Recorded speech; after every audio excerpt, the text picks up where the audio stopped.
Today's topic is building a custom house in Toronto. I will explain in plain and simple way the main steps, what to look at and where to start. Let me introduce myself to those who are on my channel for the first time.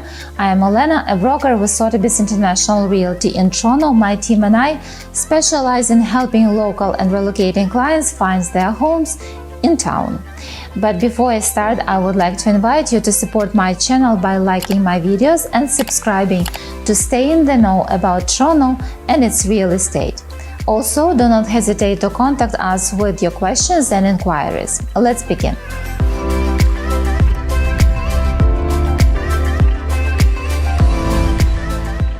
Toronto real estate market has been booming in recent years, attracting many builders, developers, and private individuals to the construction process for both business and personal reasons. While many people build for profits, others construct their dream homes to bring their ideal living spaces to life. As a realtor, I've seen numerous newly built homes and worked with quite a few builders, so in this video I will share the basics, the common steps in the process of building a custom home, and the best practices. I will start with the most important question I usually ask at the initial consultation. What is the purpose of you building a custom home? To organize and optimize a plan, you must decide whether you want to build your dream home for personal use or try a construction process for profit. The main difference is that building a custom home for profit requires controlling your expenses very closely to avoid exceeding a reasonable minimum of expected upgrades, finishes, and so on. Building for profit means selling soon after completion, so builders don't have time to wait until all the excessive and unnecessary upgrades will be appreciated. This is why they need to keep their budget within a very reasonable boundary. And users who build custom homes for their enjoyment may spend more on custom upgrades, as they will keep their new built homes longer. This extended time frame allows the property to appreciate and justifies practically any investment. Please keep in mind that I do not recommend compromising on quality, design, or location when building for profit. Such an approach could lead to losses upon selling. I suggest being reasonable and building a home that fits well into a neighborhood and matches the expected lifestyle of a typical resident in that area. When building for your own enjoyment, I also advise against overspending. You will likely sell this house one day and will want to maximize your investment's appreciation. However, not all upgrades will increase in value over time. If this approach seems reasonable to you and you'd like to learn more about it, please reach out to discuss. Once you have decided on the purpose of building, the next two important steps are defining your budget for construction and land acquisition and choosing a location. For the construction budget, consult with building companies or private builders to get at least rough price per square foot. For location, choose an agent who understands the value of neighborhoods and streets and will support you not only through the buying process but also during construction. You may wonder why you need a realtor during the construction process. A knowledgeable agent familiar with both successfully sold newly built properties and those that struggled on the market can help you select finishes, advise on floor plans, and identify what's important and what can be considered less so.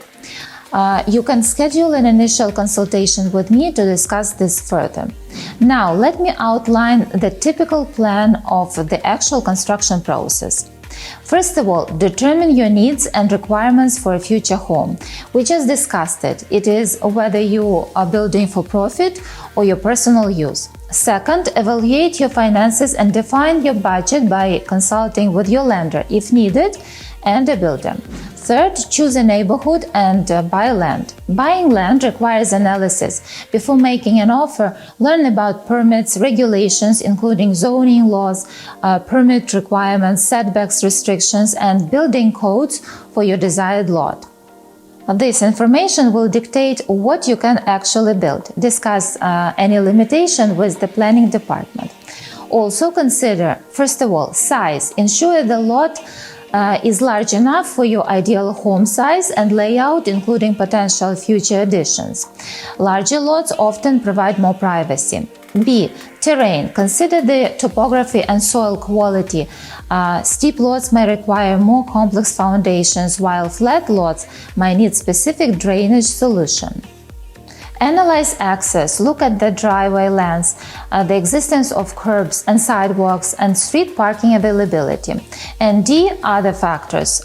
For example, consider sun exposure, views, noise level, surrounding foliage, fences, and lot's orientation. Have the land surveyed to confirm its exact boundaries. Taking the time to thoroughly evaluate potential lots will help you select the optimal location for your dream home. Compromising on the lot to save money could limit your building options and reduce potential profits. Consult with a knowledgeable realtor for guidance. Step number 5. Get permits. Once your house plans are finalized, you'll need to apply for all required building permits from the city planning department. This step is crucial as permits ensure your home complies with zoning and building codes. The main permits you'll likely need in Toronto include, first of all, the main one, building permit, requires for new construction and additions. This covers structural, electrical, plumbing, and HVAC work. You must submit your house plans, applications, and fees to get it approved.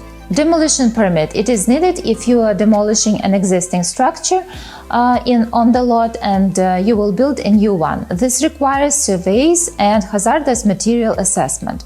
Grading and drainage permit for any grading changes or drainage work on the property. Driveway permit to construct a new driveway or widen your existing one. Tree removal permit necessary if removing mature trees on the property. An arborist report may be required. The city will review your permit applications and plans to ensure they comply with codes and zoning rules.